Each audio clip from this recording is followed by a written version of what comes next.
అందరికీ నమస్తే. భారత్ మాతాకి జై. జై శ్రీరామ్. ఈరోజు ఒక వెధవ ఎక్కడో కూర్చొని భారతీయులందరినీ చాలా నీచంగా మాట్లాడుతున్నాడు.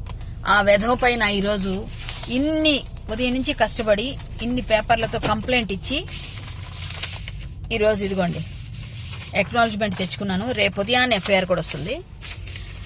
వాడికి బుద్ధి రావాలంటే మనందరం చేయాల్సిన పని ఏంటో తెలుసా? వాడిని సబ్స్క్రైబ్ చేసిన వాళ్ళందరూ కూడా వాడి సబ్స్క్రైబ్ చేసిన వాళ్ళందరూ కూడా మరొకసారి ఆలోచించుకోండి. మీరిచ్చిన ప్రతి సబ్స్క్రైబ్ చేసిన ఒక్కొక్క బటన్ ఏదైతే ఒత్తారో ఒక్కొక్క లైక్ వాడికి డబ్బులు తెచ్చి పెడుతుంది. ఆ డబ్బులు మదంతో ఈ రోజు భారతీయులందరినీ నీచంగా మాట్లాడుతున్నాడు. భారతదేశాన్ని తప్పు పడుతున్నాడు. వెధవ కాబట్టి అలా మాట్లాడుతున్నాడు.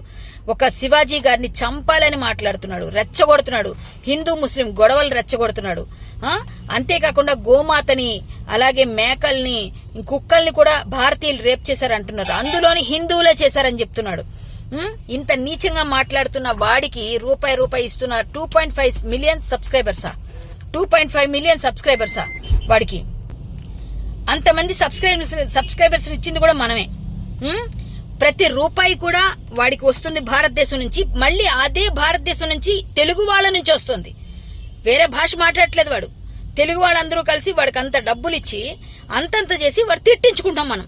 తిరిగి వాడు బూతులు మాట్లాడి 14 ఏళ్ళ అమ్మాయిని 1000 రూపాయలు ఇచ్చి అనుభవించానని చెప్తే మైనర్లందరూ ఏమైపోతున్నారు? ఈ రోజు పిల్లలు, మైనర్ పిల్లలందరూ చెడిపోరా?